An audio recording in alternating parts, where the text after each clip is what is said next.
Can you hear? Rashmi, can you hear? Yes. Very good morning, sir. Good afternoon, sir, and welcome. Thank you so much for joining us, sir. So with your permission, can we start, sir? We are live, sir. Please go ahead. Okay. Dear friends and colleagues and the distinguished participants, let me, first of all, on behalf of TERI and Shell and everybody who is associated with this report, first of all, welcome all of you to this discussion and launch of the report on transforming and finding an appropriate pathway to 2050 for net emissions scenario. Let me begin by welcoming Shri Amitabh Kant, the CEO of the NITI Aayog, the preeminent think tank of the Government of India. Mr. Amitabh Kant needs no introduction. He is one of the outstanding distinguished civil servants in India, and he has one of the sharpest minds focused on innovative and critical thinking for the future ahead. So we are glad, sir, and we are very happy that you could join us and agree to be with us today and at the time of launch of this report. I'm sure your association and your thoughts on the report and on the work ahead will guide us in the future development, not only in terms of a growth strategy, but also of a sustainable development for India as a whole. You have played a key role in several of those sectors, and I'm sure this is one area where we will be extremely happy and anxious to look for, and we will look forward to hearing your thoughts on how we can do this. We were expecting the Secretary, Ministry of Environment, Forest and Climate Change to be here with us today. Unfortunately, he couldn't join us because of an engagement, but we always we are in close touch with them, and we'll be happy to share with you at some stage the thoughts which will Ministry will share with us.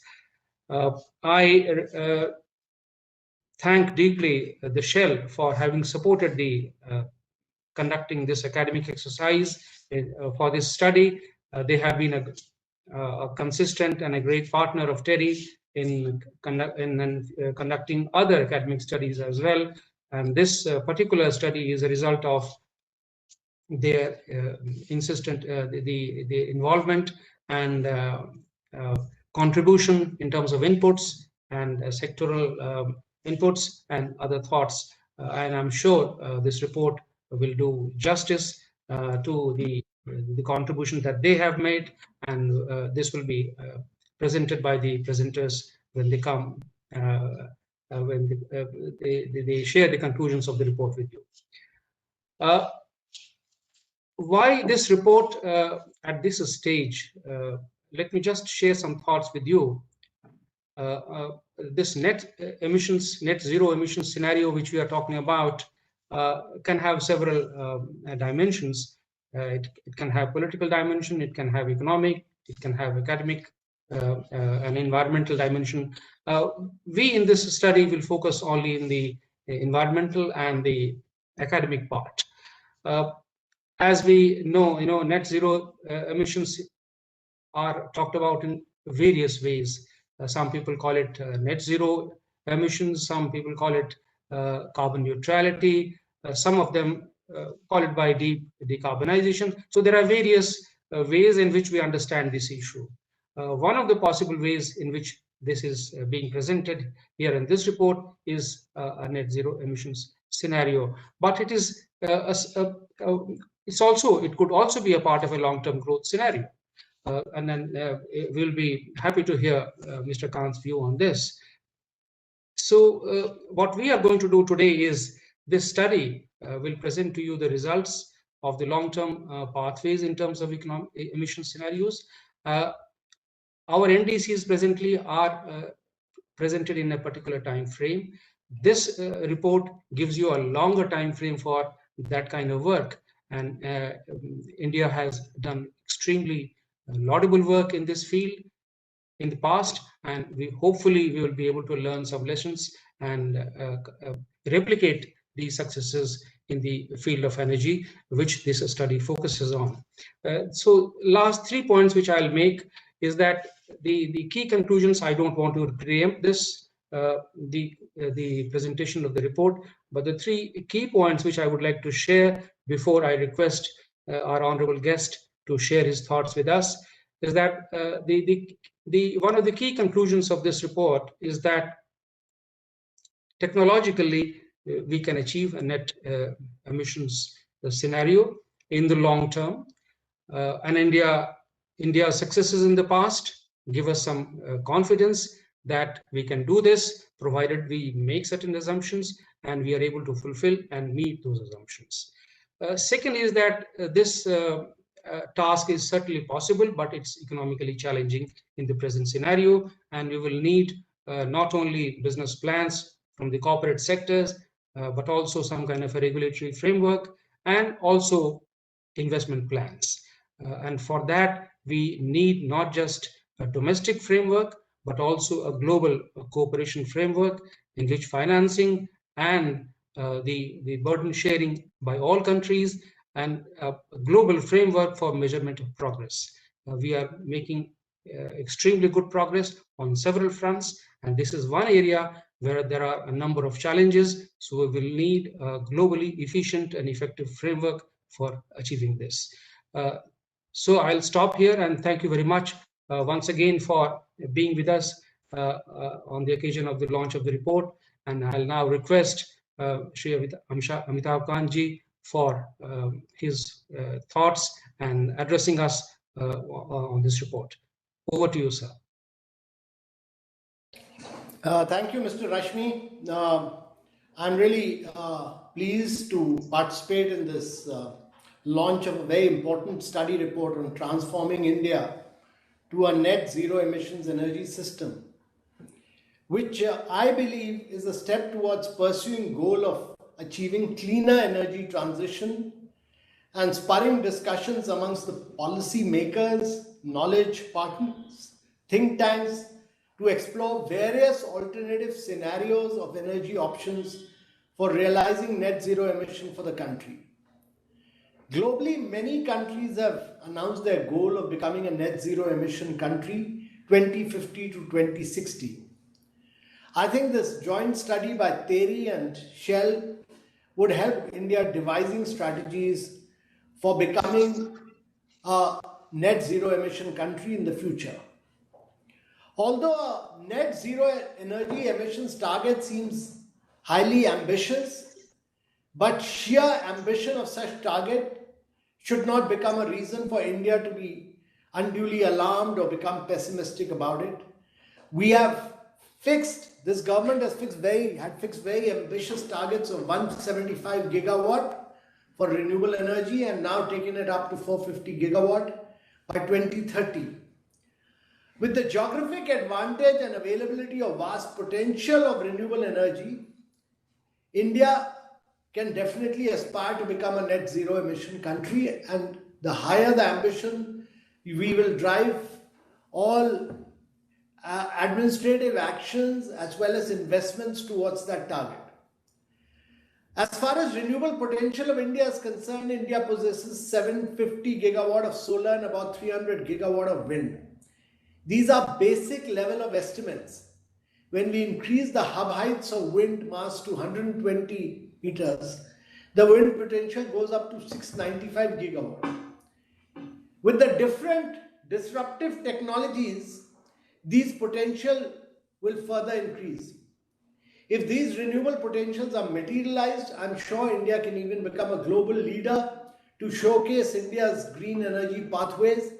In any case, we are probably the only country which is achieving its commitment towards COP21 at Paris, and with the commitment that India had given. And in fact, it would be the right time for India to start thinking in this direction.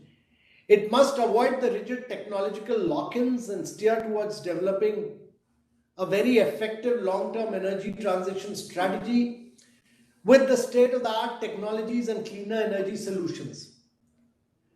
The energy sector, like many other sectors in the Indian economy, could not escape the impact of COVID-19 pandemic, some of which include reduction in energy and electricity demand during the pandemic, oil price instability, delay or stalling of energy investment projects. While these may have some midterm implications, these could also provide a window of opportunity to re-evaluate our options and speed up the pace of energy transition to cleaner energy sources. We have in India converted this pandemic situation as an opportunity, and many reforms were announced in the energy sector during COVID period. India's leadership has been clearly recognized globally with respect to the distribution of COVID-19 vaccines across the world. The country has demonstrated a similar level of leadership in its clean energy growth, its climate ambition, and in advancing renewable energy, followed by the recent announcements for scaling up EVs and the National Hydrogen Energy Mission. And my personal view is that the solar prices having touched at a low of rupees 199 per kilowatt hour, which is equivalent to about 2.7 cents per kilowatt hour, India has a huge opportunity to use solar to create green hydrogen and green ammonia. And this is really the future, because moving ahead with the new decarbonization options that are emerging, India has the opportunity to assume a key leadership role. India's experience could also be a role model for other emerging economies in moving towards a sustainable energy transition. India has formulated forward-looking policies for energy efficiency measures. We are among the top 4 G20 countries having a robust energy efficiency policy framework, apart from Japan, Germany, and Italy. I'm of the belief that solar power will be the game changer for the country, and linking up solar with green hydrogen is really building India's future. And then using green hydrogen for steel, for fertilizer, for oil production in refineries, and as well as for transportation, holds the real future for India. And therefore, the 3 elements which will shape India's solar future would be building India as the world's clean tech factory of cutting-edge solar PV technologies, energy storage technologies and promotion of decentralized RE storage, industrial decarbonization strategies. And to that extent, one of the key things that we have pushed is the electric mobility. India has a huge advantage that it has only 28 cars per 1,000 people as compared to 950 cars per 1,000 people in USA and 800 cars per 1,000 people in Europe. And therefore, as we move towards a shared, connected and a electric future or a zero emission future, India will have very few legacy issues unlike the USA and Europe. And therefore, we need our technological disruption will enable us to technologically leapfrog. And this is what we need to do across solar, across wind, across hydrogen, as we are doing in the case of mobility, to technologically leapfrog. And therefore, we need to analyze and develop a set of strategies that enable positive action such that the challenges of mitigation are turned into huge opportunities for India, and that which link closely with our development agenda of a clean and a green future. Efforts like the one by TERI and Shell to gain insights on challenges and opportunities towards India's net zero energy transition are extremely welcome and are encouraging. Society is advanced by illuminating scientific breakthroughs that open up a new world of possibilities and challenge what has been by advancing what is to come. That can only happen when we embrace cutting-edge technologies and give voice to disruptive outliers. India will graduate from a passive recipient to an active driver in the global clean tech story. Many of them will be young startups and technology companies which will drive this change. We are fortunately at the beginning of the story, and the story is yet to take shape. Net zero will be the eventual conclusion on this road which India is taking. With that note, I thank TERI and Shell for inviting me, and I wish the fruitful panel sessions all success and all illuminating ideas come up, and we look forward to the recommendations of this panel discussion. Thank you very much. Thank you, sir. And may I now request you kindly to launch this report for everyone to see, sir. A copy is there with you. If you can hold it on the screen and show it to everyone, or you can just say that it is it's released. No, I'm really delighted. It's a great report. It was a real pleasure reading this report, and I want to really compliment both Nitin, Prashad from the Shell, and Navroz Dubash, and Ritu Mathur, everyone who's done this, and it's a great pleasure for me to release the report. It's a great honor and a delight, and I'm sure this will inspire many of us across all sectors of the economy, across government, across private sector, across think tanks, to initiate a series of policy measures taking India towards the net zero target. Thank you very much. Thank you very much, sir. Thank you very much for your kind words. And you really laid out a very clear and elaborate strategy for our growth path in the future. We know how the future is going to look like, and there are several challenges, but there are a number of them can be converted into opportunities, as you say, and this is how India's growth strategy should play out. Thank you very much for being with us today and sharing your extremely valuable thoughts with us. So we will now present the conclusions of the report. The team which authored this report consists of Dr. Ritu Mathur from our side, and she, of course, was supported by a very able team of researchers. Dr. Mallika Ishwaran from the Shell, and Mr. David Ho, also from the Shell. So these co-authors who have contributed to drafting this report, I'll request Ritu Mathur to present the conclusions of the report, and then we will go into the formal discussion through a session moderated by Professor Navroz Dubash. Ritu, over to you. Thank you, Mr. Rashmi.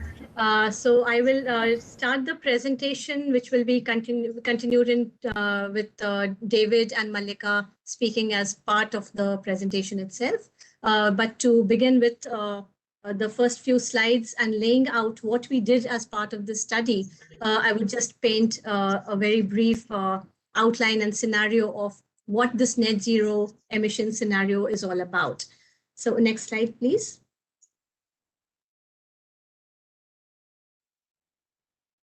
Next slide. Yeah, so to start by explaining what we did in this study, in terms of the net zero scenario, in terms of how we laid it out, this of course is a very, very ambitious scenario. It was designed to basically look at three things. First, to examine whether adequate technological solutions exist to fully decarbonize the energy sector. Second, basically to look at highlighting the areas which do not have enough choices for full decarbonization in the energy sector. And third, to examine the level to which each of these sectors could theoretically move to zero carbon by 2050. So here I would like to clarify that, we started by going ahead and choosing 2050 as the mid-century year, rather than looking at which is the exact year where we can do something, and tried to push ourselves into looking at a plausible, theoretical, technological solution and trying to answer the question whether we can achieve this or we cannot. So that is how this study is different from other scenario exercises in trying to chart out a roadmap with a certain timeline and with particular levels of different options coming into the solution, rather than trying to address, can we do it? And if so, what are our big ticket items? So having said that, in terms of describing what we are set out to do, in terms of the very broad macroeconomic assumptions, we also assumed that India would continue to sustain a robust economic growth till mid-century, and that, it's not that we are compromising on what we need to do in terms of having access to energy or clean cooking fuels and so on. All of those are treated as development objectives which need to be fulfilled. And therefore, we are looking at the economy growing ahead and people attaining a higher level of well-being being fulfilled as we go along in trying to look at the energy needs that India would have, and then trying to look at the solutions which need to be offered in attempting to move towards zero carbon. Next slide, please. So in terms of the modeling approach, we use the Markle modeling framework, which is often used to represent the energy system, and TERI already has a well-detailed and represented energy system, which we have used in the past for scenario exercises. This is a cost optimization framework and is generally used at delineating the choices which would be the least cost to the economy. However, for this particular exercise, we've set out, like I mentioned, a particular target of achieving net zero by 2050. So that becomes an overriding goal in terms of necessarily attaining that, whether it is at least cost or it entails higher cost technologies. And we could probably treat it like a backcasting approach that we've used in this particular scenario to try and answer the question as to, do we get there? And if we get there, what are the choices that we have and or what we see across sectors? So it's more like a what if scenario with the goal of moving to net zero by 2050. Of course, in this exercise, we went through a number of stakeholder consultations. We reached out to a number of experts and did a wide literature review to look at all the kinds of solutions which are there in the energy space across countries, within the country, in different smaller communities, or at industry or firm levels, and tried to first do a collation of all the available alternatives out there. The second was to gather the understanding of the constraints and the possible levels of fuel availabilities and technological uptake over time, again with a view to understand what are the potential barriers which stop us. Having said that, again, because our target was to look at technologically, do we have the choices, we also put in a number of assumptions to overcome many of these existing barriers that we were able to gather insights on. So for the study, we assume that technological progress continues to go ahead in a very ambitious manner. Cost reductions, therefore, are possible with scalability of new and emerging fuels. Reliable supporting infrastructure can come about with effort. Aggressive R&D efforts are again made towards making carbon neutral fuels available, such as advanced biofuels or hydrogen, etc. And also that there are social and behavioral shifts which can be effected through the economy. So all these, in a sense, are assumptions. And of course, the solution we are seeking is a technological one. The attempt was also to identify, therefore, the stretch which would be required by the government, by businesses, consumers, and citizens. But in trying to still answer the question, do we have technological feasibility for achieving a net zero in the energy sector by 2050? Next slide. So what is it that we visualized to change by 2050? The three main things, or the three main pillars that I would say we need to, of course, target and we included within the exercise was firstly to envisage a complete shift towards the most efficient end-use devices and processes. And this again is something which is not new. India has been moving towards efficient processes and our emission intensity and energy intensity has been decreasing. Also, we've seen instances of first-time users as they get electricity access, for instance, jumping to the most efficient or appliances for electricity, for instance, the LEDs. So I think we already have a sense of a very different kind of a paradigm than what developed countries have envisaged in the past in terms of how efficiency can be brought in, rather than going from a slow approach of gradually improving efficiencies to a possibility of leapfrogging to the most efficient devices, appliances, or processes as an early start. So right on, we take on very ambitious internalization of efficiency improvements across devices and processes in the lead up to 2050. The second thing we assume is a maximization of end-use electrification. Now, again, here, electrification by itself brings in a fair amount of efficiency when we convert at an end-use level the use of electrified processes or devices vis-a-vis direct fuel use processes or devices. So that itself is a win-win in many cases. But additionally, if the electrification is through decarbonized options, it also helps in terms of moving towards a net zero. And the third element, of course, was to shift towards low carbon or decarbonized options. And among these, the key sectoral shifts, for instance, which we assumed were moving towards a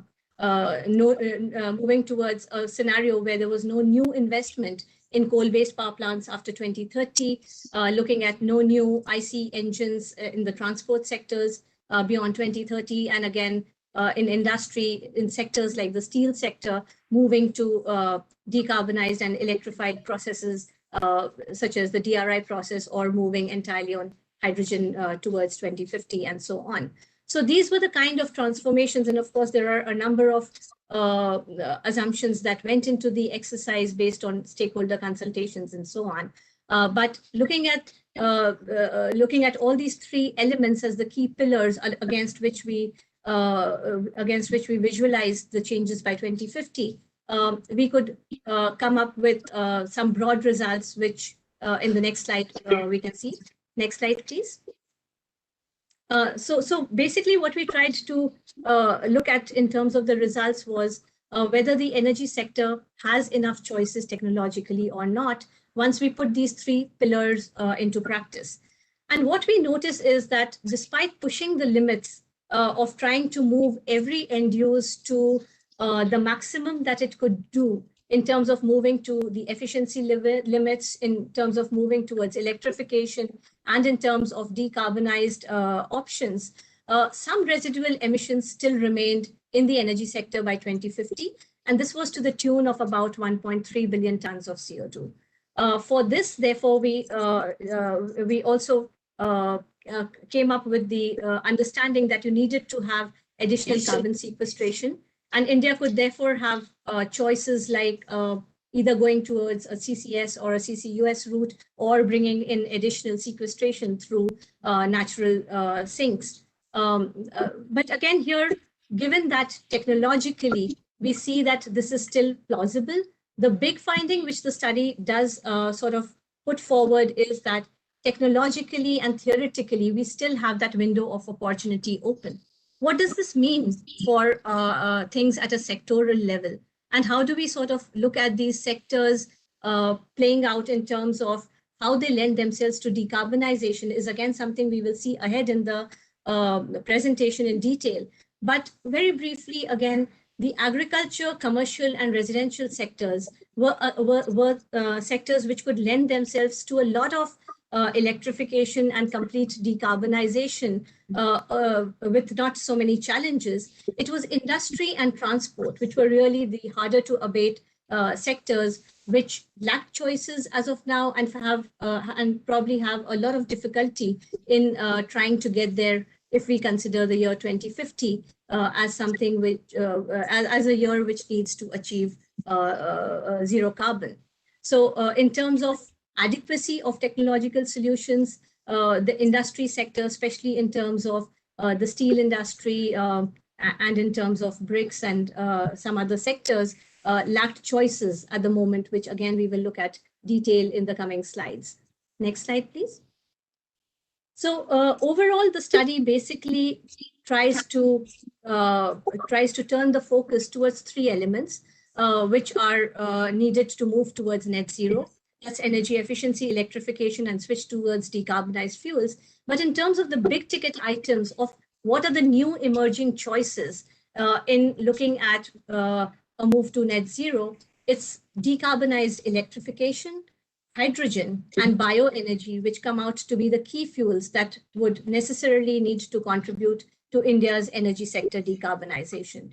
So here again, hydrogen needs to play a very important role because there are limits to how much electricity can decarbonized electricity can achieve by itself. And again, there are some sectors, especially within industry, wherein electricity by itself cannot meet the kind of requirements which hydrogen can. The transport sector is the other one wherein the use of bioenergy becomes critical. We have a very, very high reliance on petroleum products in the transport sector as of now. And even though we have a very ambitious mission towards electrification of vehicles, it's largely the heavy vehicles or the trucking industry, the shipping and the aviation sectors which need new kinds of solutions and where bioenergy needs to play a key role. Next slide. So I'll just call on a picturization of the final energy use to show a glimpse of how the energy sector seems to transform over time. And if we look at the topmost part here, that's hydrogen in light pink, which sort of comes in into our scenarios in the latter part towards 2050. We see the role of fossil fuels diminishing and natural gas playing out as an interim fuel as the oil products go out, which are represented in the red part of the curve here. Coal is shown by the black part, and some amount of it continues to remain in the energy system, which shows us the hard to abate sectors in industry, which are unable to remove coal completely out of the system. Bioenergy, again, emanates as an important and emerging fuel, and electricity, again, plays an increasingly important role in India's transformation story. Next slide. This is just a picturization again, and we will go into details in terms of how the emissions need to sort of move when we look at the net zero. And if we notice the ambition here, or what makes this so challenging really, is that if we're talking about a net zero by 2050, we need to start bending the emission curve as early as another 5 years from now. So we sort of would need to peak very early. And this, of course, is a very, very tall order, given that we see the business as usual scenario in which India would still need to continue growing its emissions if it were to develop. So the story by no means is something which is easy. The story by no means is something where we won't see challenges along the way, but it does paint a picture of leaving us with a window of opportunity which still exists. And it's really up to us to find synergies in trying to see how far ahead we can move along with these elements that we've identified in terms of bringing them into a decarbonized emission trajectory story for India, and how we can bring together different actors in moving ahead with this. With this very brief introduction about the highlights of the study, I will now leave it to my colleague from Shell, David, to lead us into more details at a sectoral level and look at more insights into each of the fuels and how they play out to go ahead with the presentation. So over to you, David. Good. Well, thank you very much. So next slide, please. So I think it's important to recognize, first of all, that of course India has a booming and vibrant economy, and the potential is there for emissions to rise through the century. We're around 3 billion tons of emissions now, and we could easily imagine a scenario where this rises to over 6 billion tons by 2050.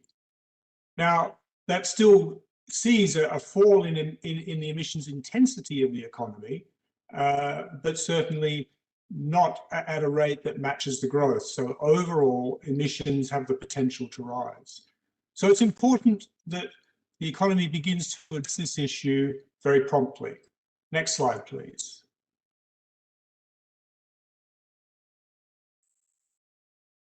And what we know from 2015, when India submitted its first nationally determined contribution under the Paris Agreement, that it is already delivering on the terms of that nationally determined contribution.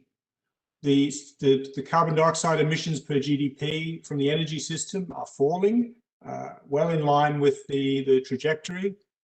The country is building out rapidly in terms of non-fossil generation capacity and is already very close or meeting the goal of 2030. And we also know that the country is rapidly looking towards forest sequestration and the creation of additional sinks to balance its overall emissions trajectory. And these are great first steps, but nevertheless, the potential within the economy for increasing emissions is still there. Next slide, please. Just one example, and it's already been alluded to by the previous speakers, in the steel sector. Now, as economies grow and reach sort of saturation, they end up with about 10 tons of steel embedded within the economy per person. Today, India is at 2 tons. So there's about a potential of 8 tons per person to add into the Indian economy over the coming decades. And when you imagine that the production of steel, and of course this may become more efficient, the production of steel results in about 2 tons of carbon dioxide emissions per ton of steel, there's a potential here for just from the steel sector for something like 20 to 24 billion tons of future emissions. And so in building this scenario, we've really had to think about that growing demand, that growth in the economy, and finding ways to mitigate these issues. Next slide, please. So I'm going to very quickly step through what needs to change, what this net zero emissions energy system in 2050 looks like, and then my colleague, Dr. Mallika Ishwaran, will look at how to make progress. So next slide, please. Now, I think we've already had a good discussion around these 3 points, but just to remind you that the scenario is built on the notion of accelerating clean technologies, in particular electrification, hydrogen, and the use of biomass, supporting energy efficiency and low carbon choices. And this is a really important part of the story, because as we just saw, India has yet to require all this steel. It has yet to buy all of the cars that we see on American roads. It's yet to put refrigerators in everybody's homes. And so the choices that are made in developing and building the economy are going to make an enormous difference in the future. And then finally, as was also alluded to, we need to address the issue of removing unavoidable emissions. Next slide, please. So we start off with using more and cleaner electricity. Today, India's electricity system is primarily based on coal, but by 2050, coal is no longer in the system at all. So 2 things have happened. One is the electricity system has grown by a factor of nearly 4 over just 30 years. And the second is that it's made a transition almost entirely to wind and solar. This is where the potential lies. This isn't just onshore wind, but offshore wind. And it is large solar as well as solar, in cities and in homes. So all of this contributes to that change. Now, there are other parts of the electricity system that are important. Nuclear continues to grow in this story. Hydro remains an important part of the mix. And as we move towards the middle of the century, we still need some natural gas in the system, which is the lowest emissions of fossil fuels, to help the overall balancing of the intermittency that a very large renewable energy system brings. But nevertheless, the key message here is the shift to wind and solar and the growth in the electricity system by a factor of 4. And that growth is built on the fact that so many other end uses are pushed towards electricity. Next slide, please.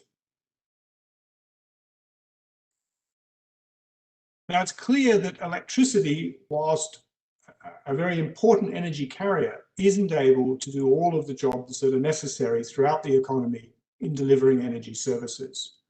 And so we fall back on other fuels. One fuel that doesn't yet exist in the global economy today, but is just starting to make progress, is hydrogen.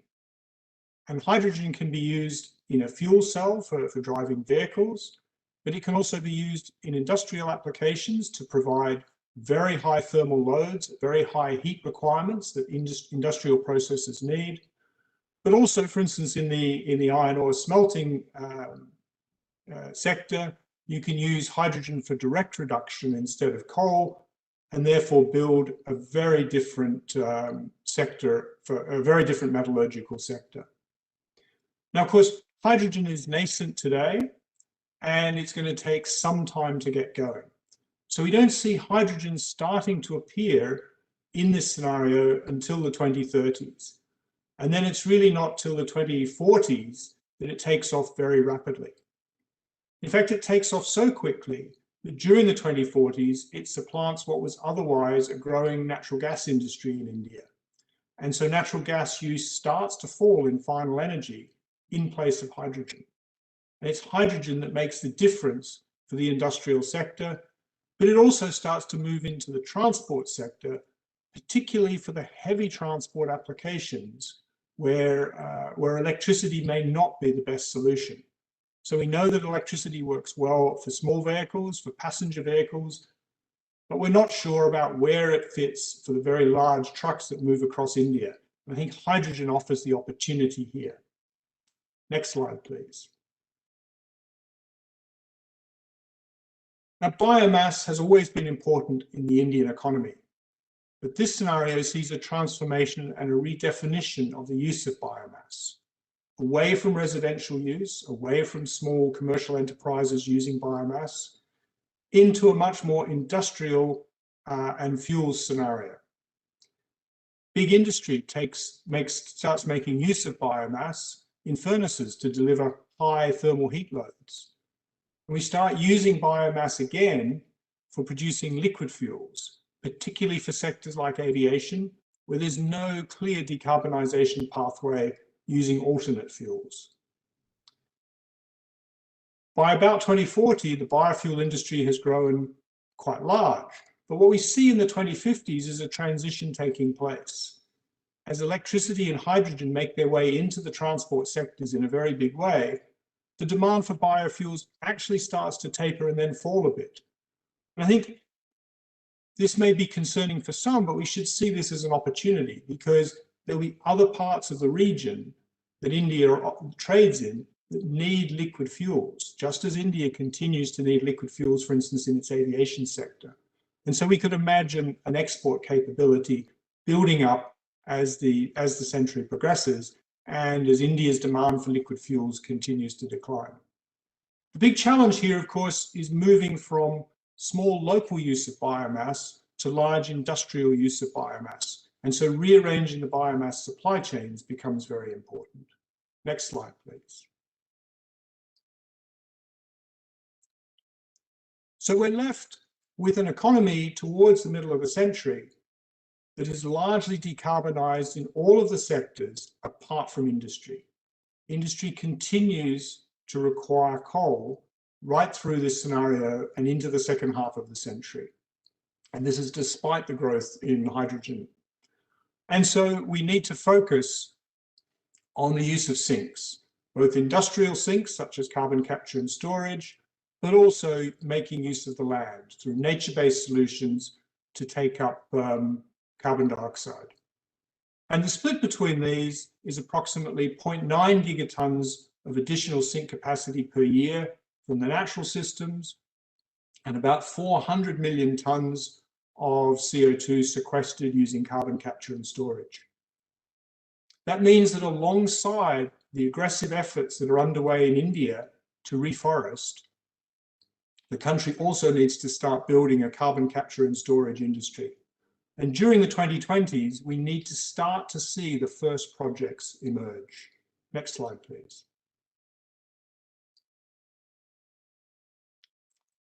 So what does this net zero emissions energy system look like? I'm going to move through these quite quickly because we've already seen these two slides presented. Next slide, please.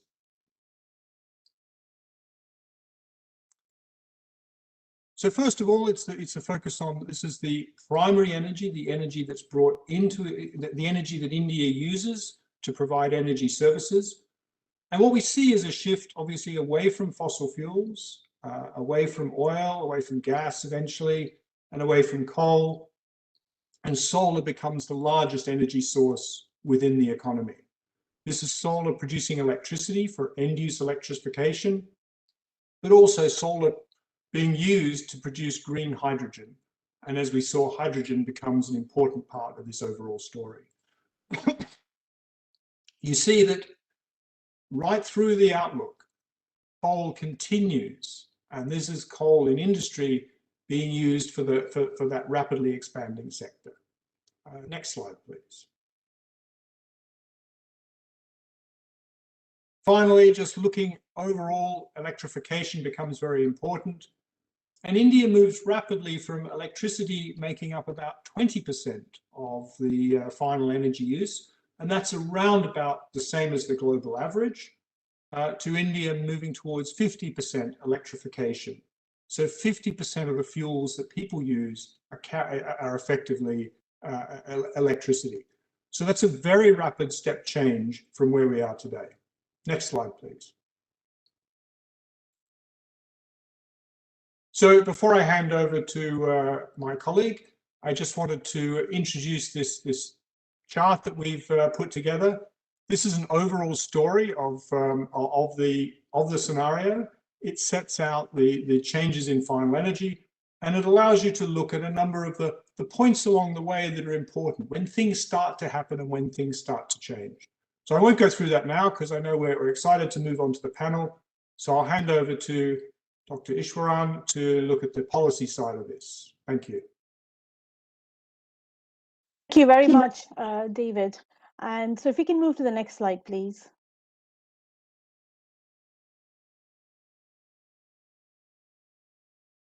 So what you've seen so far, through both Ritu's and David's presentation, is sort of the scale and speed of change that needs to happen if India is to be on this trajectory to decarbonize its energy system by 2050. Now, this scale of change will not happen organically. It needs concerted action. It needs intent to drive towards this, and it needs that intent by all of society.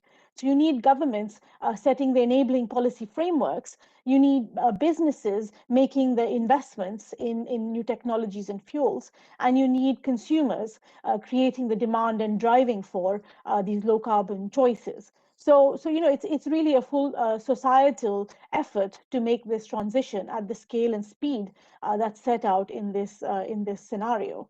If we go to the next slide, please. Now, in making that progress, it's worth highlighting some of the opportunities and challenges that lie ahead in terms of getting this coordinated action to drive progress on this scale. Now, not as part of this analysis, but we've looked at analysis that's done for the Indian economy as well as in other parts of the world, where the overall sort of headline is that on a macroeconomic basis, the costs of making these transitions are actually relatively modest given the scale of the change that you're looking to bring in. But underneath this headline, there are obviously a lot of churn and a lot of changes that need to be managed, that need to be mitigated, and opportunities that need to be harnessed. Now, the first and foremost is around redirecting resources across the economy. So firstly, even though overall macro level, you can sort of make the case that this is a relatively modest kind of scale of change, the resources that need to be reallocated need to move across from currently fossil-driven sort of investments in the energy sector towards investments that are driving low-carbon fuels as well as low-carbon infrastructure. Now, in this case, the primarily what we're looking at, as you've seen through the presentations before, is electricity. So power infrastructure and power generation. low carbon power generation are key to shift investment from today towards those sectors. So again, redirecting these resources across the economy, particularly in the energy system, is obviously a massive effort. Now, the second sort of aspect to bring out here is around the new business opportunities that this transition is going to throw up.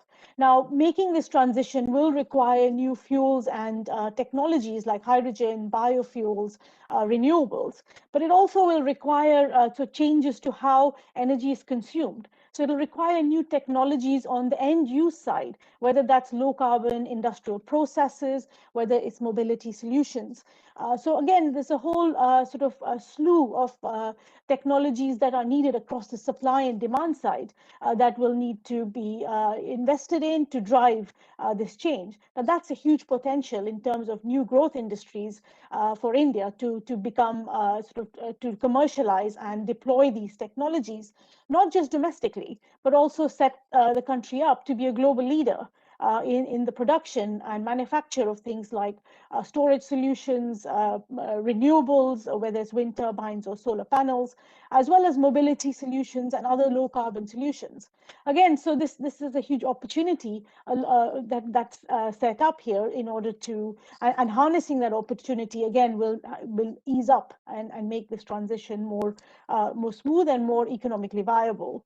And then, of course, the third is to address the negative transition impacts.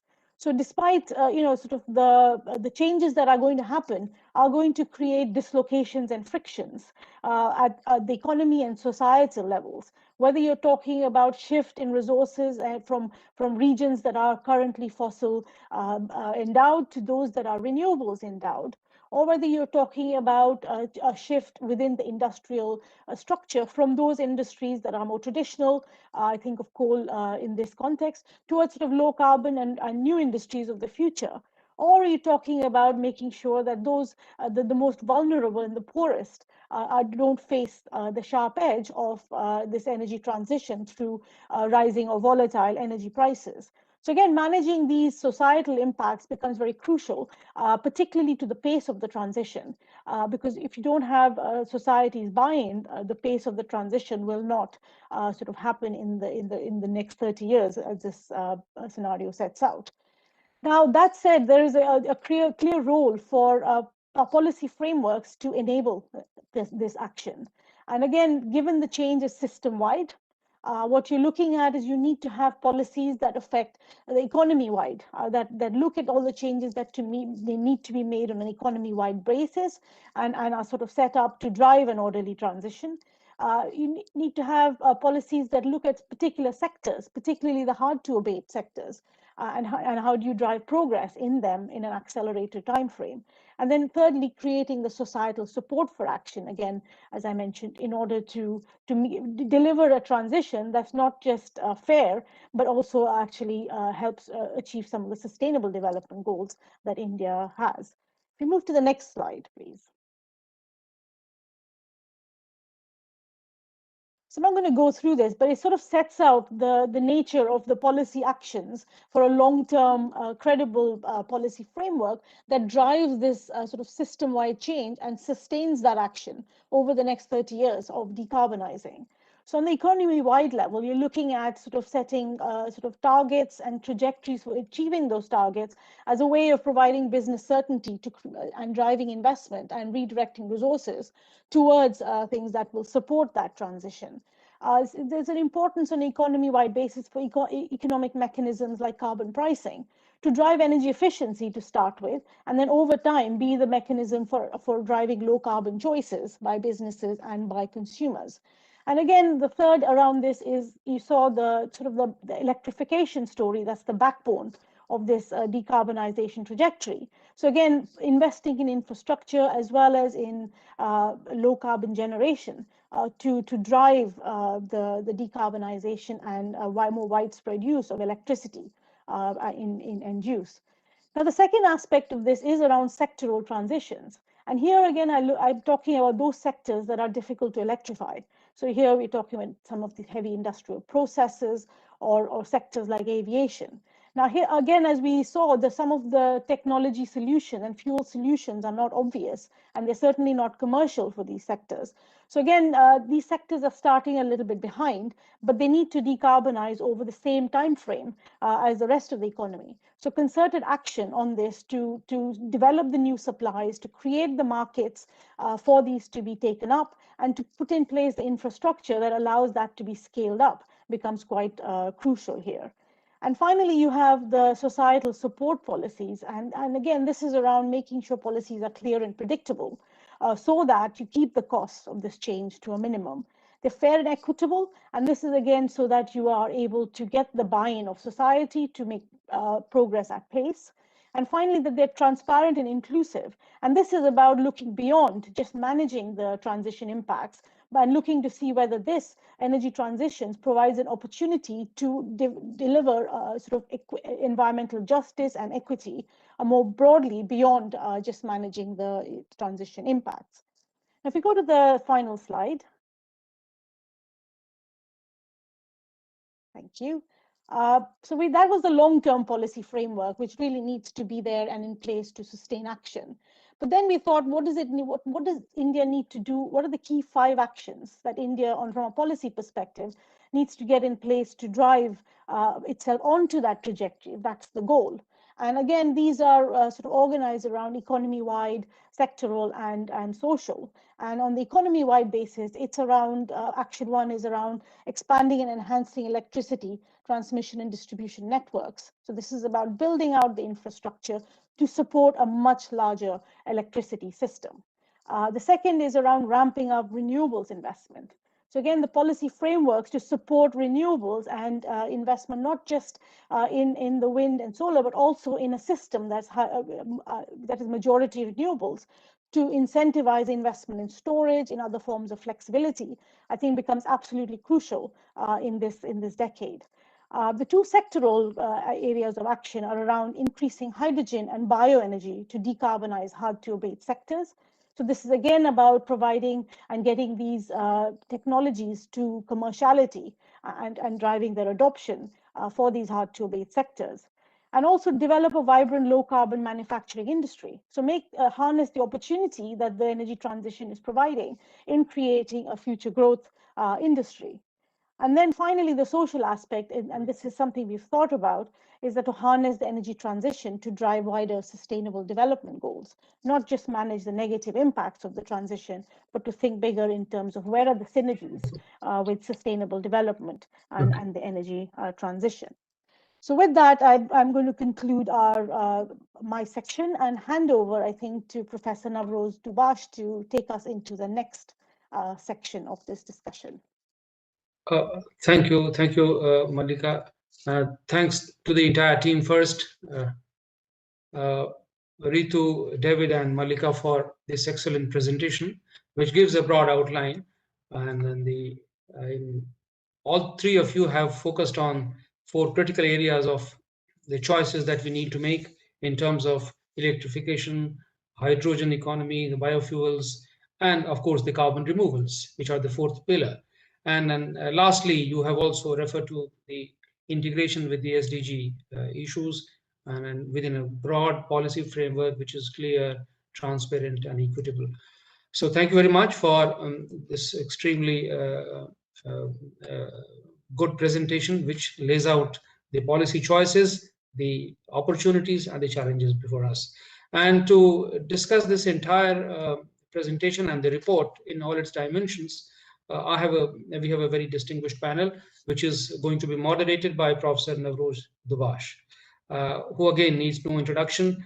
And in fact, we had planned to invite questions and answer on this presentation first, but in view of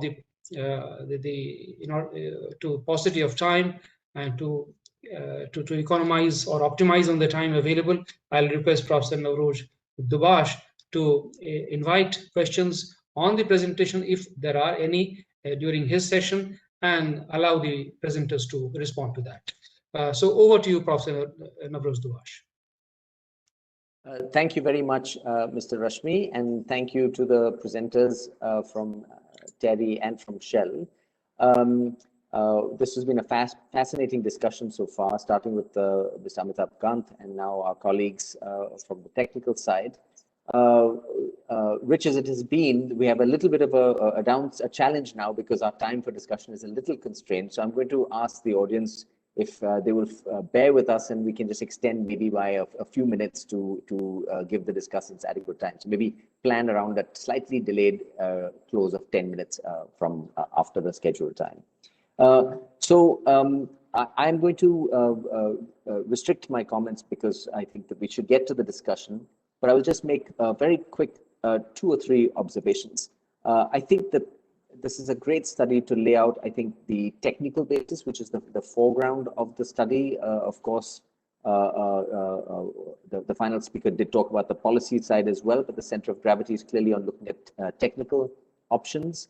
Some of the questions that came out in the chat also show that despite a lot of the efforts and quite the dramatic efforts that the scenario envisions to get to net zero, we will still be left with 1.3 gigatons of CO2, which I think is worth thinking about. And a third set of things that sort of fleshes out this conversation is how do we manage the societal transitions, which Dr. Malika talked about, but also how do we think about this in global context in terms of how much each country does, because there is a larger negotiation context there. So I would like to inject some of those issues into the conversation as well. So with those very brief comments, I'm going to introduce all the speakers in one go, and with apologies to you, you're all very accomplished, but I'll just give you one sentence each so we can get to the substance of the discussion, and then move into the discussion itself. So the first speaker I will call on is Professor Amit Garg, who is a professor at the Indian Institute of Management, Ahmedabad. He's a well-known Indian modeler, works on areas as broad as energy, climate change, sustainable development, and is very active in the IPCC as well. So welcome, Amit. After that, I will turn to Dr. Ramakumar, who's the Director of R&D and on the board of Indian Oil Corporation. He has more than 3 decades of engagement in R&D in the hydrocarbon sector, so is extremely well qualified to speak in particular to those aspects of this report. We will then talk to, let me see, I guess, Mr. Bhargav from NTPC, who's currently heading renewable energy at NTPC. And finally, turn to Mr. Das, who has a long career in the Ministry of Steel in India. So these are the speakers that we have before us. And I'm going to actually start by asking Amit to perhaps talk us through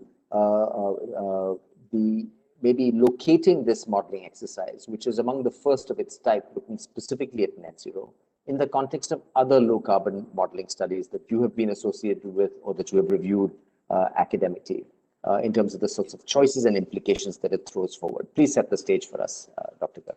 Yeah.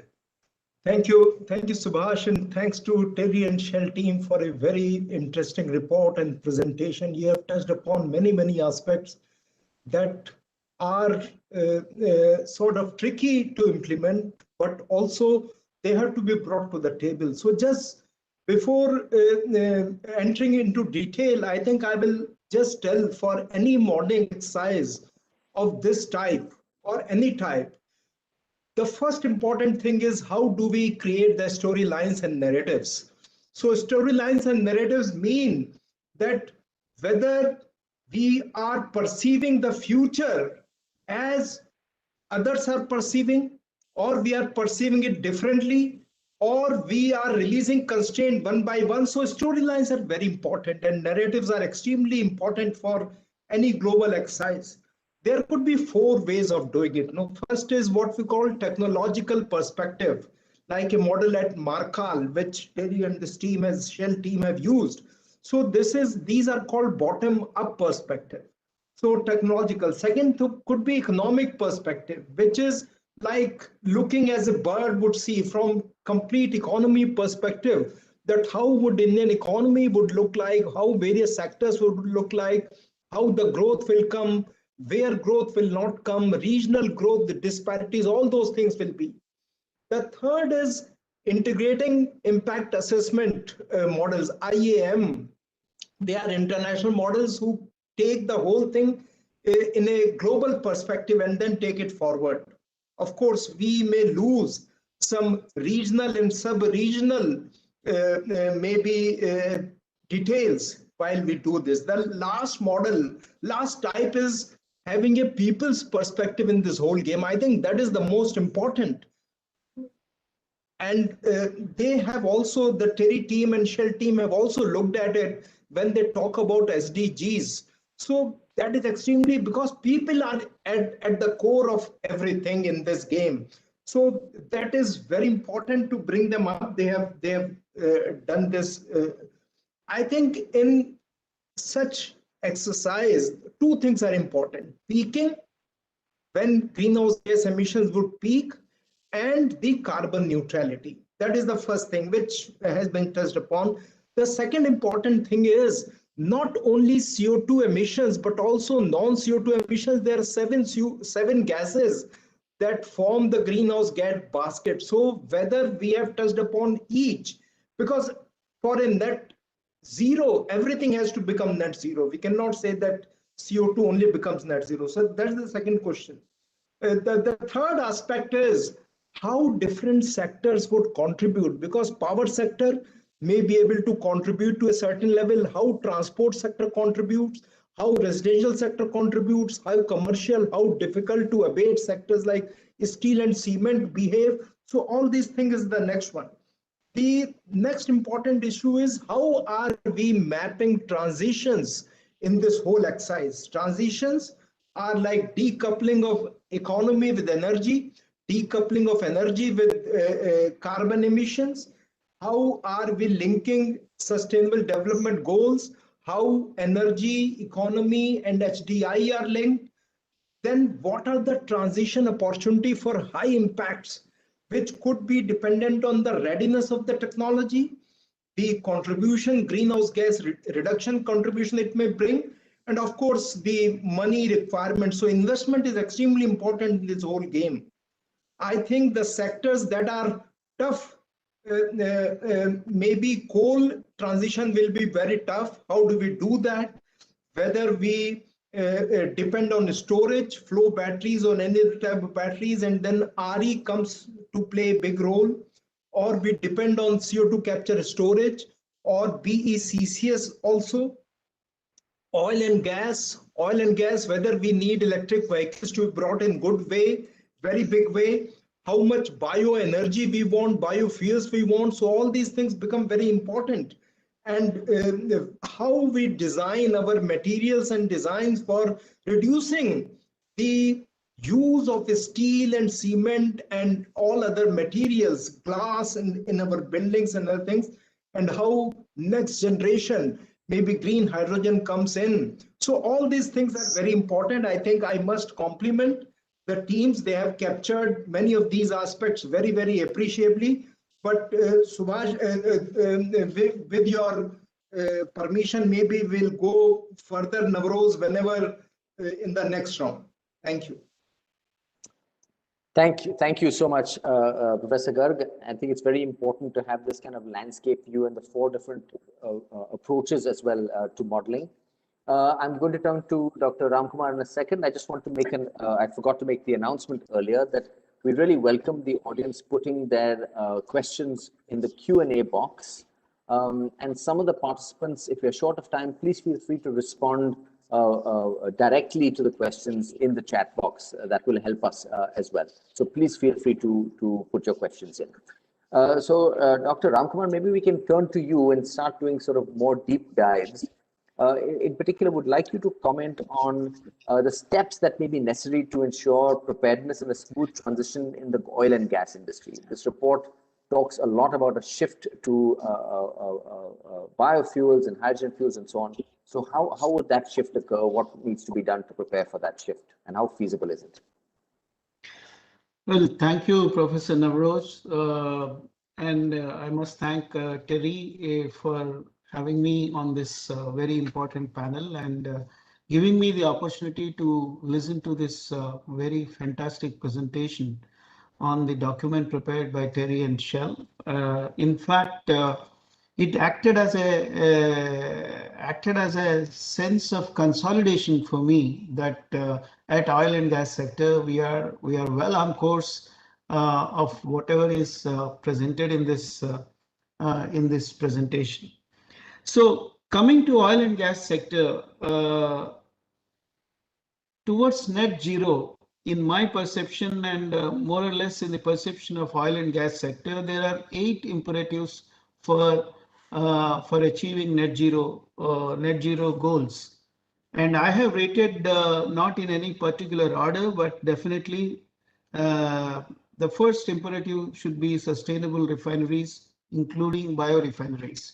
Biorefinery should be integrated. Today, when we started the concept of biorefinery is being conceived as a standalone biorefinery, while the fossil fuel refinery is running on its own there. So there is a need going forward. There is a need to integrate the biorefining aspect into the existing refinery. That's the first imperative for an oil and gas sector towards net zero goal. Second one would be energy efficiency.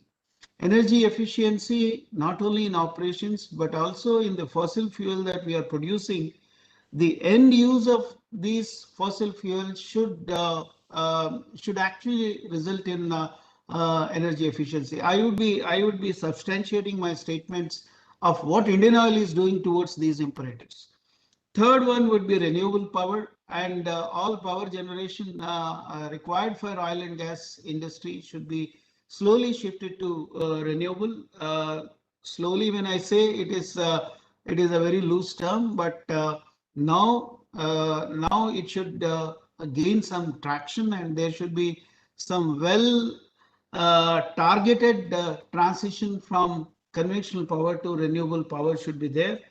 Then the fourth one is energy storage, because one may wonder that why oil and gas industry should work on energy storage, because ultimately in the mobility segment, when you want to shift from fossil fuel to electric mobility, the battery technology or the energy required for e-mobility, the distribution network and the concept of distribution, I think we are better placed in oil and gas sector with our vast infrastructure for distribution, supply and distribution. We must concentrate on energy storage, whatever may be the energy storage, whether it is hydrogen, whether it is battery technology. The fifth one, undoubtedly, fifth one should be the first one, in fact, but fifth one should be carbon capture and utilization. I'm not talking more about sequestration, but oil and gas industry is of the opinion, Indian Oil is of the opinion that we should be capturing all the carbon emissions. Today in the global greenhouse gas landscape, refineries, global refining segment itself contributes to more than 6% of the total greenhouse gas emissions. So there is every need for refineries to capture the carbon, but what will you do with all the carbon dioxide that is captured?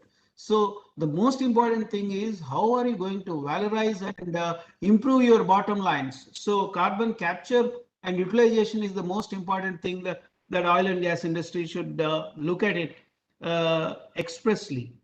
Sixth one is the digitization. Seventh one is waste to energy and integration of this new formed energy from waste sources into the main energy stream, and ultimately the hydrogen, because refineries are still even today they are the largest producers of hydrogen, but mostly through SMR and grey hydrogen.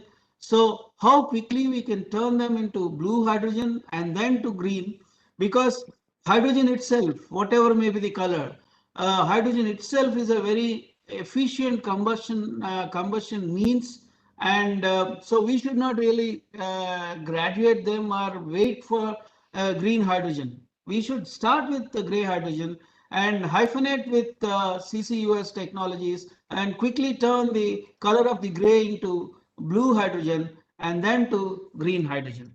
So these are the imperatives before oil and gas sector. I'll just in 1 more minute, let me say specifically what Indian Oil is doing on these coordinates. Energy efficiency is the first thing because that is the bread butter plank of our business as oil refining and marketing company. And whatever products that we are now going to dish out, they would garner more and more energy efficiency. Differentiated fuels, differentiated LPG. We just launched a differentiated LPG. Ordinary cooking gas, now it is a differentiated, which can give you 5 to 8% of fuel savings with higher flame temperature. These numbers might look in isolation, they look very small numbers, but on a national imperative, 8% saving of LPG is a huge number in terms of savings. Likewise, 1% of fuel efficiency out of IC engines of a diesel vehicle or a passenger car vehicle will actually facilitate the vehicle manufacturers to meet those CAFE-like fuel efficiency norms. Then innovative process technologies. What will you do when fossil fuel demand is going to go down? So there should be a flexible refinery process technology so that just by a click of some set of conditions, you can turn the product slate from liquid products to the petrochemicals. So the need of the hour is petrochemicals, but always a greener process. Bio pathways. The presentation also brought out, Professor Amit also brought out this fact, bioenergy and hydrogen. These are two very important things. In this case, the refinery of gases, if they are converted into biofuels by some bio pathways, biologically, electrochemically, or most importantly, bioelectrochemically, I think they would be faster ways of achieving the net zero goals. So Indian Oil is working on all these pathways of converting carbon into these bio-turned products.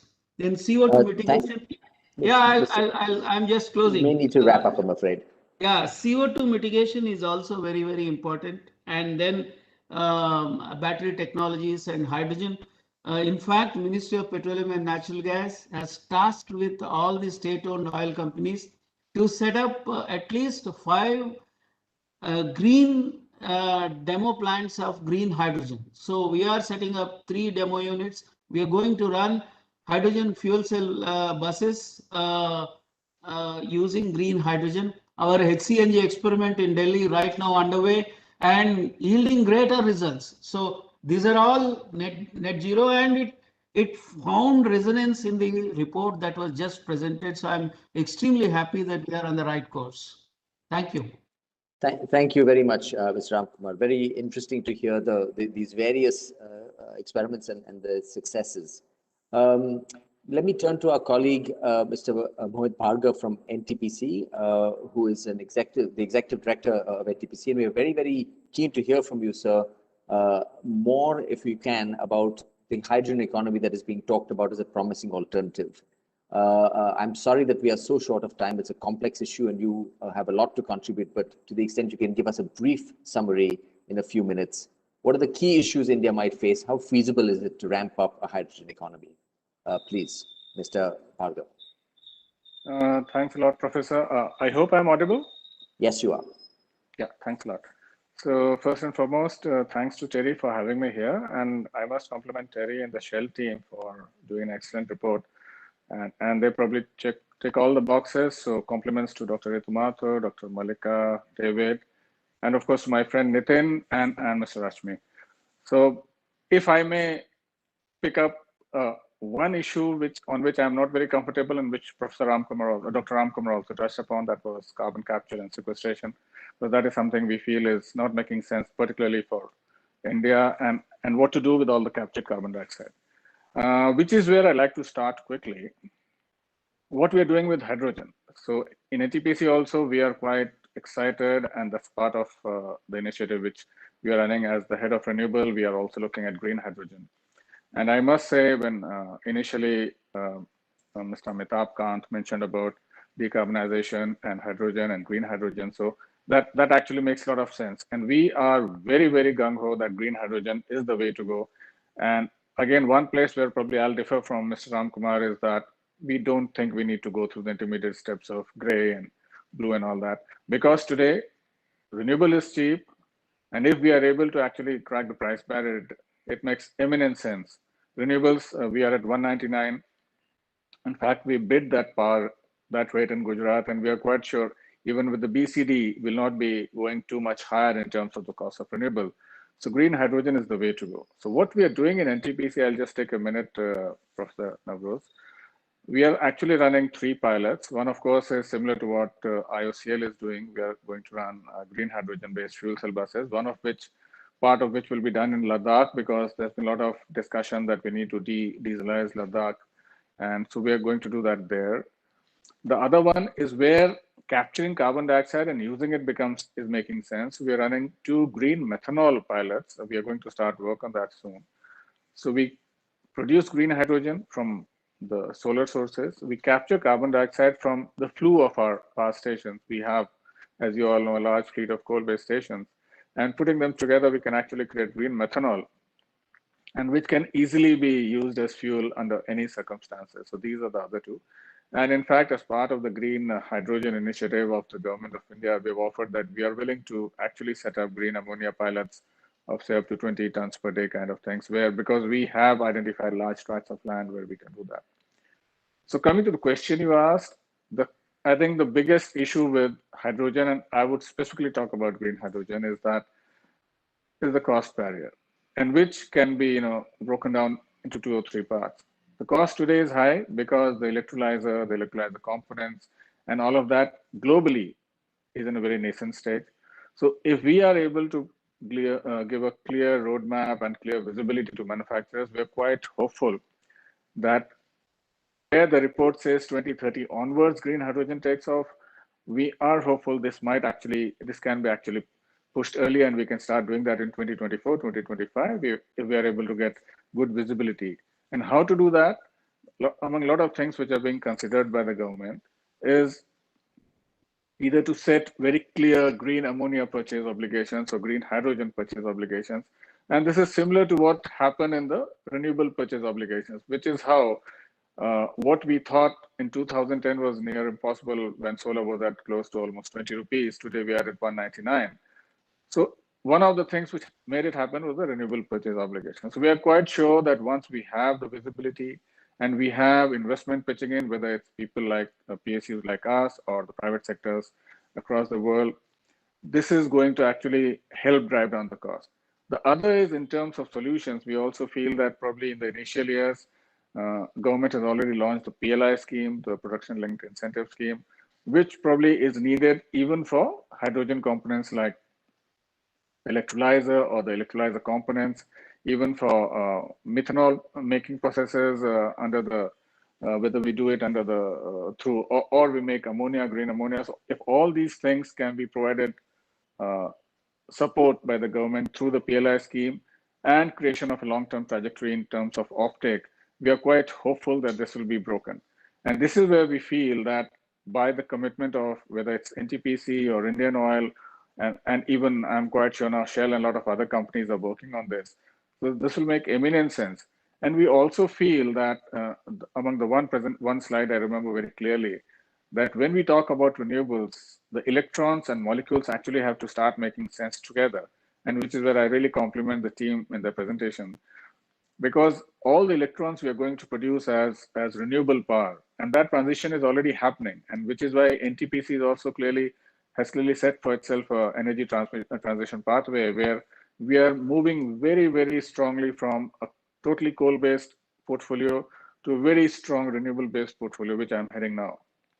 And we feel that over a period of next 10 years, when the government has set a target for 450 gigawatts of renewable energy, a big part of that electron or that portfolio of electrons has to actually convert into molecules. And what better than do it through the hydrogen way? Because hydrogen itself can be used. We are also, in fact, looking at hydrogen in terms of blending with the natural gas. We are looking at hydrogen in using it for, like space heating, space cooling.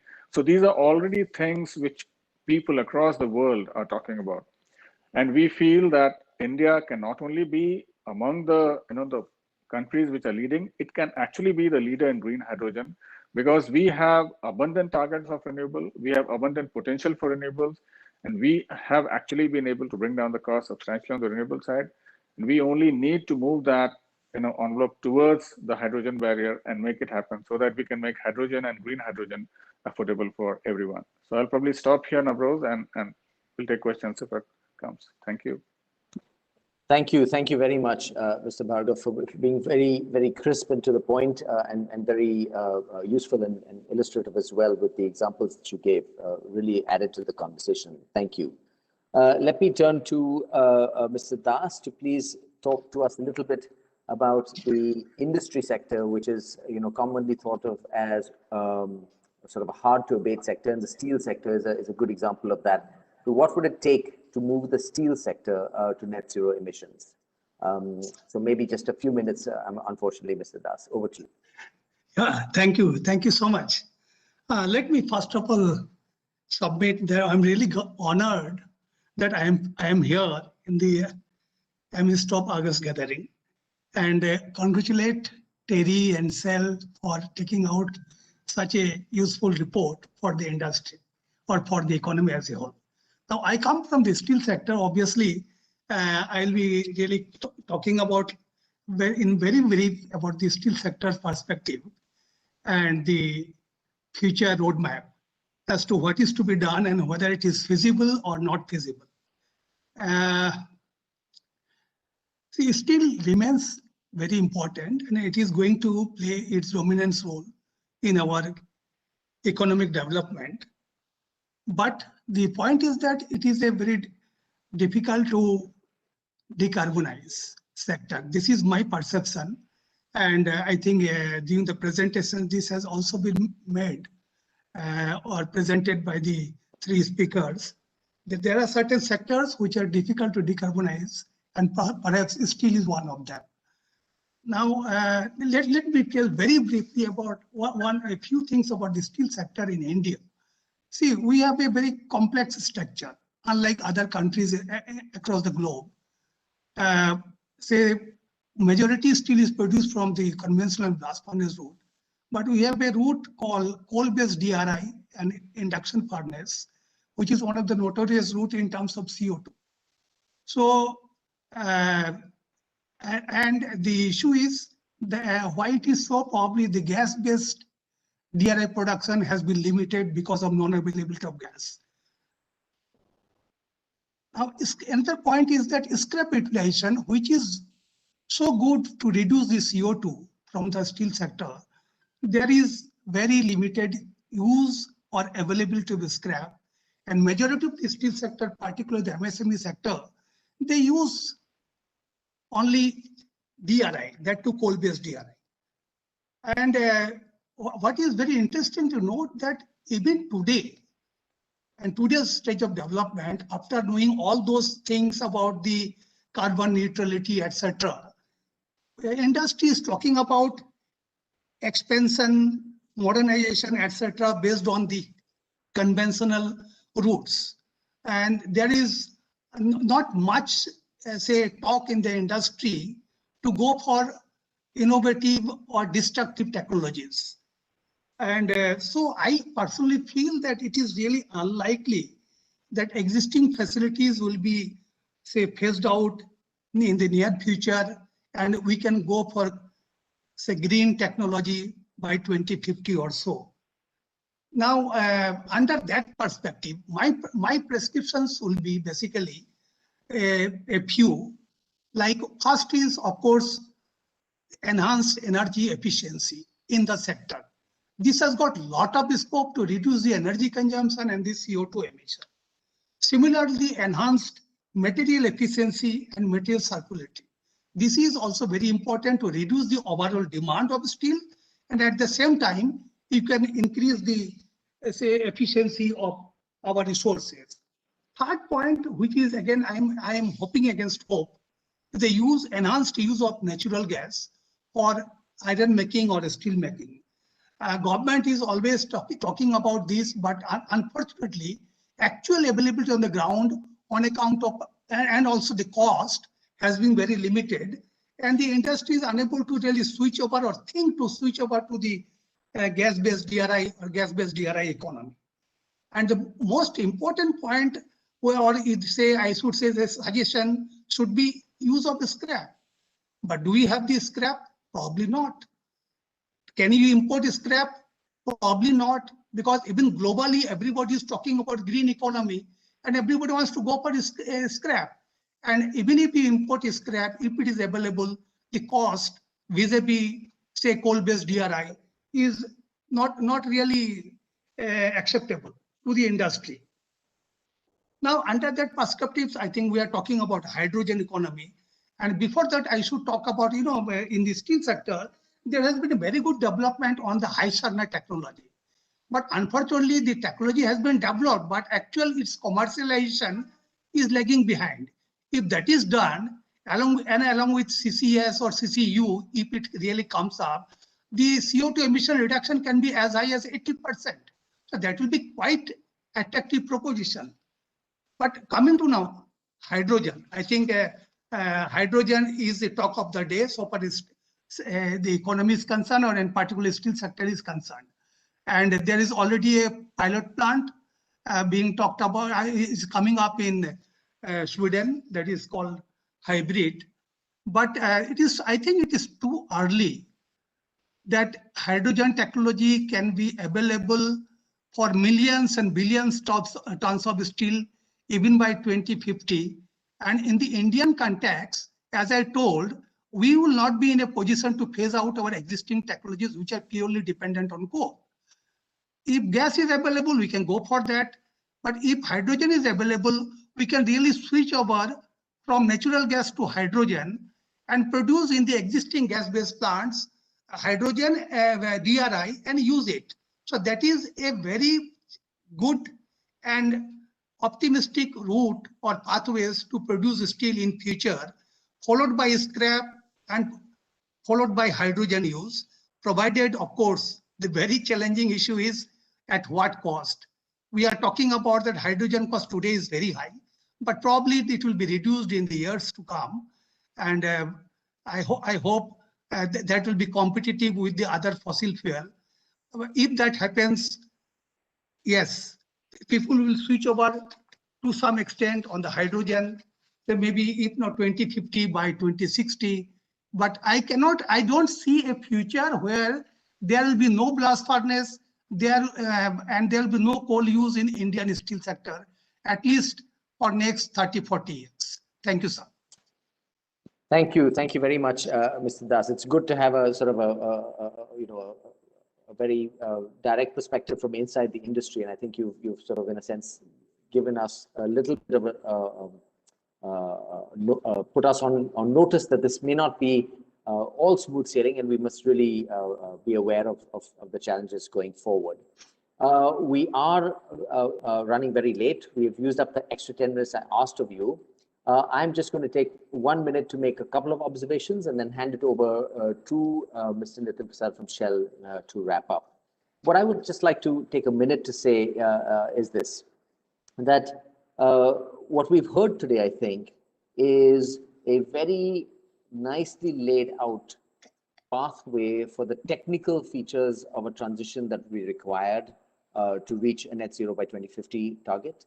Our panelists have unpacked a lot of those in areas like oil, in areas like hydrogen, steel, and so on. And the conclusion is that it is technically possible to go down this route, if very hard. Lots of pieces have to fall into place.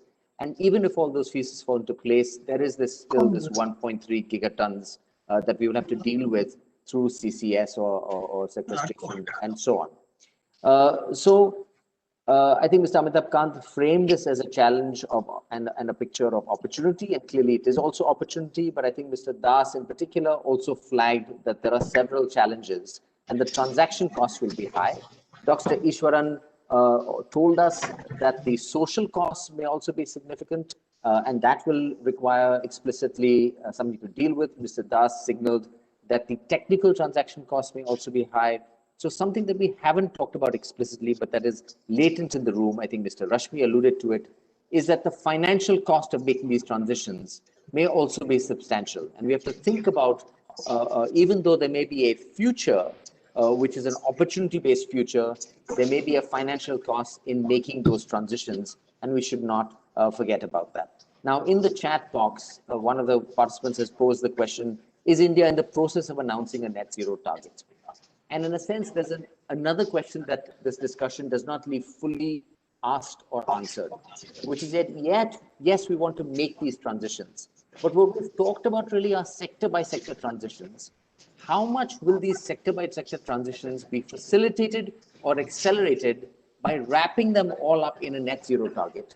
Or should we be focused on the sector-by-sector story and make progress towards that, but leave some hedge, some wiggle room in case it doesn't actually lead to a net zero target? We also have that 1.3 gigatons sitting at the end of this tunnel that we are unsure what to do with. So the question of making progress towards net zero, I think there's a lot of discussion and positive spirit in the room in doing that. Does it also make sense then to actually set that as a target? I don't know. My personal views is that it could actually be quite binding for India. I've written about this in a couple of op-eds, but I think that the framing of this whole question, making progress towards something versus setting it as a hard end goal and working backwards, are two slightly different framings. And I think it's something for us collectively to continue the conversation on in terms of what makes sense for India and how the government might want to engage with this. So with those brief words, I also want to add my thanks to TERI and Shell, to all the panelists, and I'm going to hand it over to Mr. Nitin Prasad from Shell. He's the chairman of Shell Companies in India. He's a highly experienced leader with a dynamic track record, and I'm sure he will leave us with a lot of thoughtful final observations. Mr. Prasad, let me hand it over to you for the last few minutes. Great, thank you very much, Navroz. I think you ended with a tremendous amount of pressure to me to add some value on top of what has already been said so eloquently by an incredibly esteemed set of panelists. So I'm not sure I will be able to achieve that ambition, although I distinctly hope we will, as a country, meet our net zero ambition. But let me just sort of begin by firstly, what always sounds like a little bit of the Oscars, but first begin by thanking everybody, for in terms of who have one participated in this launch, but also been a part of the team, and of course that begins by thanking Sri Amitabh Kant for his inspiring opening thoughts and comments, and I think you captured really well, Navroz. I thought he very clearly articulated the sense of challenge but optimism, in the sense of challenge becoming opportunity, and very much in the sense of how we have also tackled that in the recent past as much as 2020 and the COVID space going forward. And I think that dynamism of the duality of the challenge and the optimism was actually all that I also heard from yourself. So big thank you to you and all of our panelists, Professor Garg, Dr. Ramkumar, Mohit, my very good friend, and you and I will have many debates in the years to come. And of course, Mr. Das, thank you very much for your eloquent thoughts on the steel side. All of you also very clearly captured this dynamism that was set up so nicely in terms of dilemmas that we will face, but equally in the sense of challenge but optimism and opportunity that some of the challenges can come back and create. I would be remiss to not sort of also recognize a tremendously large number of people who have worked incredibly hard on this one, and a big thanks to Mr. Rashmi for all of the work that you have put in, and Ritu and the rest of the wonderful team from TERI. We've sincerely enjoyed being your partners on this piece of work, but so many other pieces of work that we've collaborated on. You have really helped us think, and we hope that we continue the journey in the years to come. And also to my own Shell team, Dr. Malika, David, and Subrata Basu and Anindya Chaudhary, just to name a few. I'm sorry, there's a whole number of people who are out there. A fantastic job to all of you and your teams. Really excellently well done. Anytime I've done a lot of scenario work, and anytime we talk about scenarios, one of the first things that comes out, of course, is that scenarios, you have to start out with your disclaimer, and the disclaimer always begins with, it's not a forecast. It's not, it's not a business plan. It's not, any sense of that this will happen. And it's a clear view that in terms of what is the future worlds that we can help create and that can be made based on certain decisions that need to come in. So we create boundary conditions, we create constraints, some things that must come back and delivered. And they always sort of emerge as being thought pieces that help to frame some of the choice points that we make as society, as teams, as institutions, as think tanks, and as corporates in terms of what we need to think about going forward. It's also entirely true that they set a range of possible outcomes, and with an idea that exactly how we get there. Well, that is going to be subject to a number of different sort of micro forces as we go forward. But what's really important is that the general direction is in that particular space, and we're all sort of moving towards there. And I think what really comes out in all of this is that whether we choose green methanol, or we choose CCUS, or we choose nature-based solutions, or we choose other renewable solutions, or whether storage makes it, the point is more that on the path where we are today, we will not make it. And therefore, what is clear is that we have to change the pace of the energy transition for India. We have to accelerate, which means that we must make a sequence of decisions, a sequence of choices that will enable us to go forward and go and deliver the net zero emissions. Because I think you would also agree with me, Navroz, is whether we start from a bottom, from a target backwards, or from a build-up of different sectors, what should not happen is that we do not deliver this, because I think that would be catastrophic. And that must be, what the singular sort of takeaway in terms of what are needed. We've talked about lots of different decisions, but what is also sort of clear on this one, in terms of how do we start to get there, and what do we need to sort of come back and do, is very much the need to have some sense as to what a zero carbon industry could start to look like. There's some sense that there must be offsets that get created. The nature and the form of the offsets, well, they can change, and some will be more successful than others. When we did this scenario, we did the scenarios work, and with TERI as our partner several years ago, we were talking about a different world where nuclear would have a big role to play. Well, maybe nuclear has less of a role to play at this point in time, and so things can change.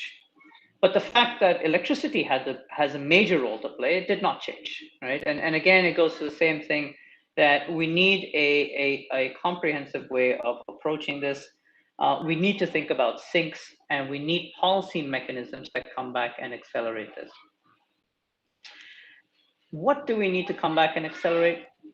We can't forget that in the end of the day, in our industry, and Dr. Ramkumar is a seasoned expert on this one, and I'd love to hear his thoughts, because innovation in energy has taken 30 years. That is the average time for innovation in our industry. You can say it's slow, but we also recognize that the nature of the industry, the level of risk that it encompasses, means that it sometimes just takes that much time. If you want a statistic in one of the fastest moving industries, even high technology, is about actually 18 years is the development time for a new technology to come out. We don't have 18 years, nor do we have 30 years by any stretch of the imagination. So the pace that needs to change is the pace and acceleration of innovation to commercialization. We are at a point in time where we have a number of capabilities and technologies at a range of TRLs, technology readiness releases levels. 2, 3, 4, 5, 6, some things that are much more nascent, alternative to lithium ion, big storage, maybe a bit more nascent, TRL 1s and 2s. Bio maybe more in the 7s and 8s, and some have actually probably hit, in the 9 type spaces. But the point is, all of them have to shift rapidly to a large-scale commercialization at cost, at competitive cost, which Mohit put forward incredibly well for us, and in the space of things like green hydration, hydrogen, and things going forward. Now things are happening. So this is not meant to be a somber note. This is closing note. This is meant to be an optimistic somber note to recognize that incredibly large number of things are happening. I mean, I'm inspired every day by the things NTPC, IOC, and academic research, as well as our think tanks and our friends in steel. Everybody is doing, because we're piloting, we're testing, we're trying, we're clear what we need to come back into. And we ourselves are hopeful as Shell to continue to contribute to that journey through pilots and programs that test not just in India, across the world, and hopefully in India for the world, as we all go forward. As I continue to believe what Mr. Kant closed with, of India being a shining example, a pathfinder, and ultimately, maybe even a global leader, facilitator for other developing nations to come forward is absolutely true, and should be our ultimate sort of aspiration as to the kind of position that we should take in the climate world stage going forward. And I think, to be honest, I think that is what the Honorable Prime Minister and many others have spoken about in terms of what we're really trying and aspiring ourselves to get to. We will learn from ourselves, but ultimately we will be a pathfinder and a champion for others to follow along. I'm going to close with just this question about 2050 or not 2050.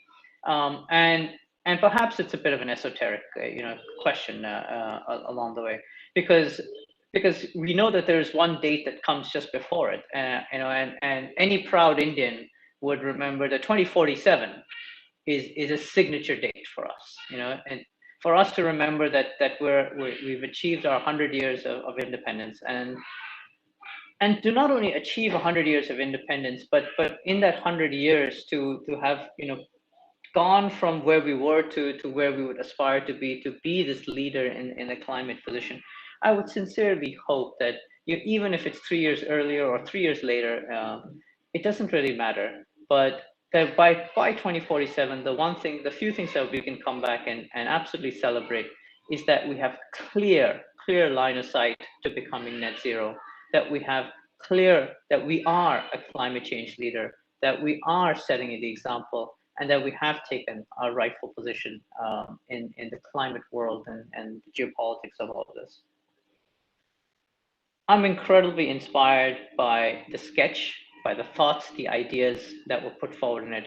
I'm incredibly inspired by all of you, our esteemed panelists, for the words and the way that you have put forward your thoughts, for the things that you all do, for all the people who we collaborate with and we engage with. I think we're on a tremendous journey here. I'm incredibly looking forward to it. And from a Shell perspective, we are fully committed to be working with you, to be your collaborators, to go forward.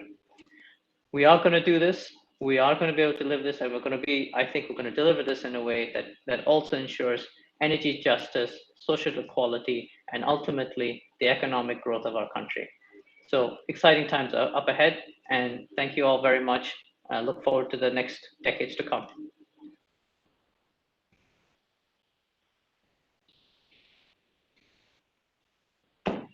Thank you. Thank you very much, Mr. Prasad. I think that concludes the event with those sort of rousing words. Yes. And many more conversations to come on this topic. Mr. Rashmi? Yes, thank you, Mr. Prasad, and thank you, Navroj, for a wonderful job of this moderation which you have done, encapsulating the thoughts in such a short time. And Mr. Prasad, for giving us your vision of the future, how it should look like, and what lies in store for us. Industry perspective is extremely important, because you are actually the leaders and who will actually put the thoughts into practice. So we are all looking forward to a bright future, and with people like Navroj, your team, and other researchers guiding us on the technical front. Thank you so much, and everyone and all of you. Thank you. Bye-bye.